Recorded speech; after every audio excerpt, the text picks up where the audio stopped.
सर्व व्यवस्थित झालं आणि मुंबईला जायचं आता टाईम झालेला आहे. आज निघणार नाही मुंबईला, मी उद्या निघणार आहे. थोडं शेतावरती आपलं काम होतं की जे मी काजूची वगैरे झाडं लावली आहेत. काजू आहेत, फणस, हापूस आहेत आणि हापूसमध्ये पायरी, केसर पण मी लावले आहेत 1-2 झाडं. तर ती कशी झाली ते बघूया. कोणाला मशीन मारायला सांगितली होती तर त्याने ती मारली आहे आणि बघू ह्याच्यामध्ये मशीन मारले आहे. पण जे झाडांना मी जाळी लावली होती त्या जाळीमध्ये थोडं गवत राहिलं आहे, तर ते आज काढणार आहे आणि नंतर मुंबईसाठी निघणार आहे. तर चला बघूया काय झालं. तर अंकिता अगोदरच पोचले आहे शेतामध्ये, मी थोडा लेट आलो. चला बघूया. निसर्ग बघा आजूबाजूला सगळी भातशेती आहे आणि वरती डोंगर सुंदर.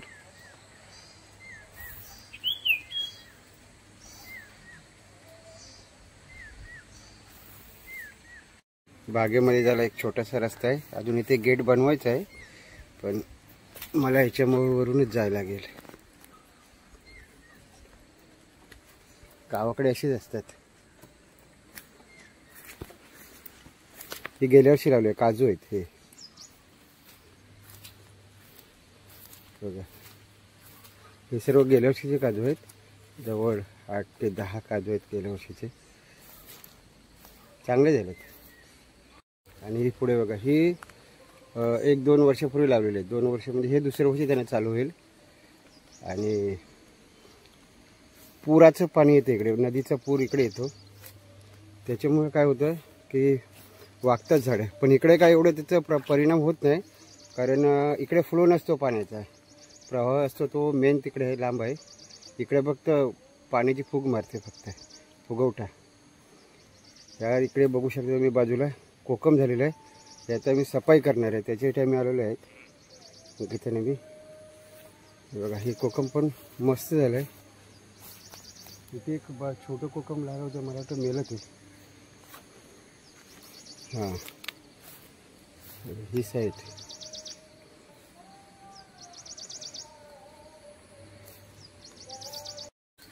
काही ठिकाणी काजू मोठे झालेत बघा. या साईडला आहेत ना, हे मोठे झालेत. आणि हे बघा, तुम्हाला इथे ड्रम दिसतील काही ठिकाणी पडलेले. तर ते कशासाठी मी सुरुवातीला लावले होते की मेमध्ये पाण्याची कमतरता नसते इकडे, पण काय आहे नदीमधून पाईपलाईन टाकायला लागते. त्या टेम्पररी मी ते टाकले होते, ड्रम ठेवले होते एक होल मारून, त्याच्यामध्ये पाणी ठेवायचं थोडे दिवसांनी. मग त्याने माझं काम झालं. आता मी पाईपलाईन टाकते, त्याच्यामुळे मला काही प्रॉब्लेम नाही. फणसाची झाडं पण आहेत माझ्याकडे. हे बघा, मी फणसाची झाडं लावली आहेत, खूप छान झाले आहेत.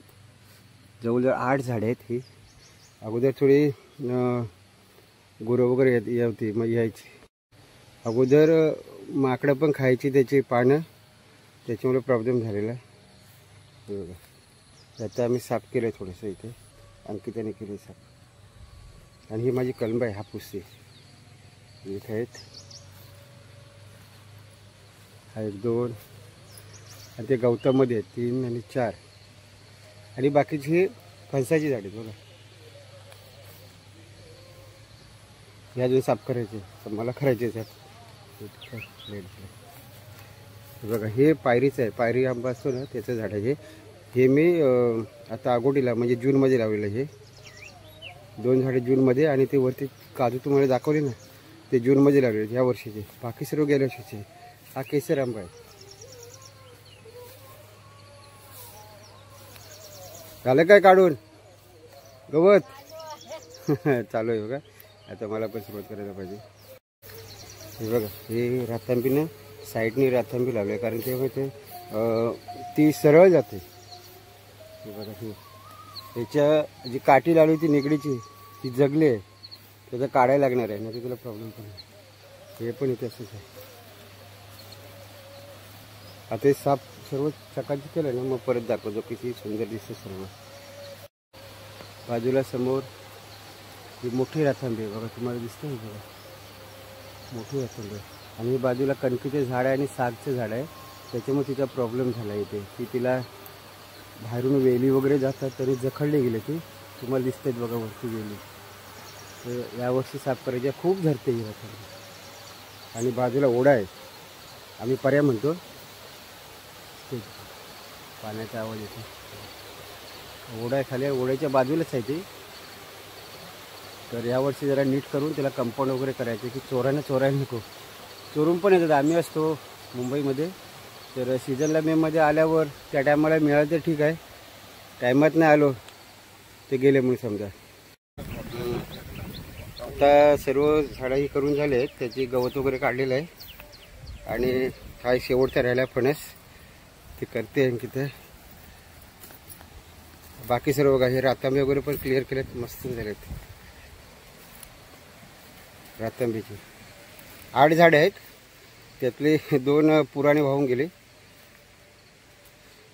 आणि हे आता मी जे गवत कटिंग केलं आहे ना, हे बघा भरपूर. तर त्याच्यात हे जे गवत टाकले कलबाच्या मुदामध्ये, त्याच्यावरती थोडी माती टाकून गांडूळ खत वगैरे टाकायचं आहे आणि थोडं गोळीखत टाकायचं आहे, म्हणजे जोर येणार कलबाला. असं सर्व ठिकाणी केलं आहे. पाऊस आलेला आहे.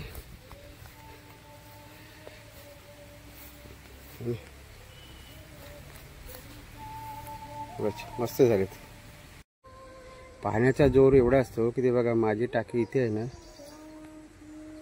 ती ह्या जागी होती इथे, आणि त्याने उचलून त्या कलबाच्या वरून किंवा साईडने कधी गेली माहीत नाही, इथे नेऊन टाकले. इथे बाजूला काजू आहे मध्ये, तो वाचला. म्हणजे पाणीला किती जोर असतो बघा. सर्व आता करून झालंय. आता हे याला जाळी लावली. अशी जाळी का लावायची, कारण आमच्या इथे माकडांचा उपद्रव खूप आहे. ती पानं कसली खातात, फणसाची पानं खाणार. आणि हे जे कलबांची त्याला तर हे येतात, कवळा पाणी येतात, कवळी पाणी येतात ना, बघा तुम्हाला दाखवतो इथे. हे बघा नवीन, ती खाणार. म्हणजे ह्याचा वाढ कधी होणार नाही, जास्त वाढणारच नाही. आता हे बघा, ह्याला 1 वर्ष लावलं आहे मी. हे किती वाढलं आहे बघा, मस्त. ते त्यांनी तोडलं होतं माकडाने, हे मस्त झाले. आणि या ठिकाणी माझी पाण्याची पाईपलाईन काढून ठेवली मी, कारण गेल्या वर्षी मी पाईपलाईन टाकली होती, ती टेम्पररी होती. म्हणजे घाई होती, पाण्याची गरज होती नदीवरून, आणि टाकली. हे बघा, हा सर्व पूर्ण पाईपलाईन आहे माझी. सबमर्सिबल पंप आहे, नदीमध्ये टाकायचा, पाणी इथे येते. सर्व पाईप सर्व काढून व्यवस्थित बांधून ठेवलेत, त्याच्यामुळे ते पुरातून वाहून नाही गेले. आत्ता हे पाईप जानेवारीच्या नंतर काढणार, आणि 1-2 माणसं लेबर घेऊन त्यांना अंडरग्राऊंड पाईपलाईन करायचे. सर्व जमिनीच्या खाली टाकायचे, म्हणजे ते परत काढायची गरज नाही दरवेळेला. असं आहे. हे भातं बघा, भातं पसवलेत. हे माझ्या चुलत्याच आहे, हे पसवलं आहे. माझी इथे पण पहिल्यांदा मी शेती करायचा, पण आम्ही नोकरीला मुंबईला असल्यामुळे काय करायचं की दुसऱ्यानं करायला द्यायचं. मग ते जे काय भात आम्हाला द्यायचे ते घ्यायचं. पण नंतर मी विचार केला, त्याच्यापेक्षा आपल्याला काजू फणस काय लावले तर भविष्यात आपल्याला त्याचं फळ मिळू शकेल. आता 2 दिवसाच्या नंतर इथे काय करणार की आता सर्व गणपती विसर्जन वगैरे झालेत, सर्व फ्री होणार. तर 2-3 मित्रांना वगैरे बोललो की मला थोडंसं कलबानं आणि जांबानं पुरण घालायचं आहे.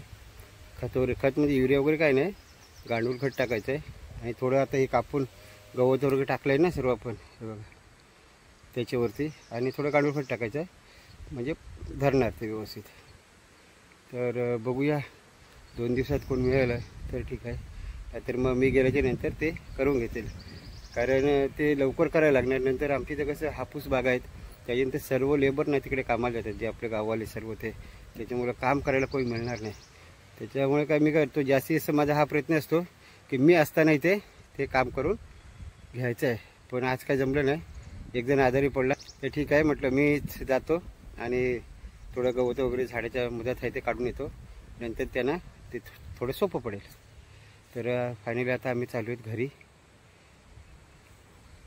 आणि दुपारच्याच बघूया, परत येतो, थोडंसं काहीतरी करूया. अंकिता पण निघाले, चल छत्री वगैरे घे, छत्री वगैरे आमच्या इथे शेपड्याच थोडासा नाश्ता आणला होता, पण पावसाने काय खायला दिला नाही. थोडासा खाल्ला छत्री घेऊन, कारण 10 मिनटं येतो, परत जातो, परत येतो, असं आहे. तर चला निघूया घरी जायला. बघा ह्या बांधावरून आम्ही, ही उंच बांध आहे वरती, तर ते खांबाची पण तार वगैरे मारले, पण त्याच्या बाजूला मी निगडीची झाडे लावलीत बघा. ही सर्व जगलेत, जूनमध्ये लावले होते. म्हणजे काय होणार, ज्या म्हणणार कोणाला यायला नको. बघा इथे पण मला गेट करायचं आहे. सध्या टेम्पररी काटे लावून ठेवले आहेत, कारण अजून काय धरत नाही आहे. ते एवढं जरुरी नाही की आताच ते लावला पाहिजे. सर्व खर्च काही एकदम जमत नाही आहे, थोडा थांबून करायला पाहिजे. पडलो असतो, वाचलो, बचगया. तर निघूया. इथे रस्ता मेमध्ये चांगला असतो आणि आता अवघड असतो. ठीक आहे, निघतो इकडून, ना तर या नादामध्ये माझी तंगडी तुटायची. पाऊस आहे ना, पाऊस 1 मिनिट येतो आणि लगेच निघून जातो. माझ्या ह्याच्यात कोयती पण आहे त्याच्या, आणि त्याच्यामुळे काय छत्री मला पाठीवरच लावून ठेवावं लागते. आला की कोयती लेफ्ट साईडला आहे, छत्री ऑन, त्याच्यामुळे काय एवढं टेन्शन नाही. थोडं ऊन पडलं आहे, घरी जाईपर्यंत परत एकदा येऊ शकतो. तुम्हाला बोललो होतो माकडांचा उपद्रव जास्त आहे. हे बघा बोललोने हजर आहेत. तुम्हाला दाखवतो, रस्त्याच्या कडेलाच आहे, सर्व टीमच आहे. 4, 5, 7 बघा, याच्यावर जाळी लावली आहे आणि जाळीवरती बसून आहेत.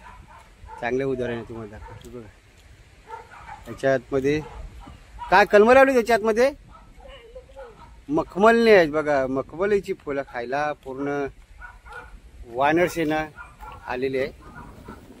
बघा म्हणजे बघा काय उत्पन्न करायचे असेल ना, तर त्याला अशी सर्व प्रोटेक्शन करावं लागतं. काहीतरी जाळे वगैरे लावावं लागतं.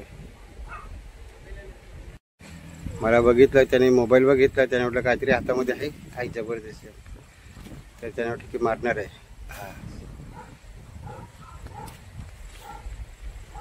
बघ जम सर्व आता मी तो उभा आहे, शूट करतो, त्याच्यामुळे पळापळ चालू आहे त्यांची.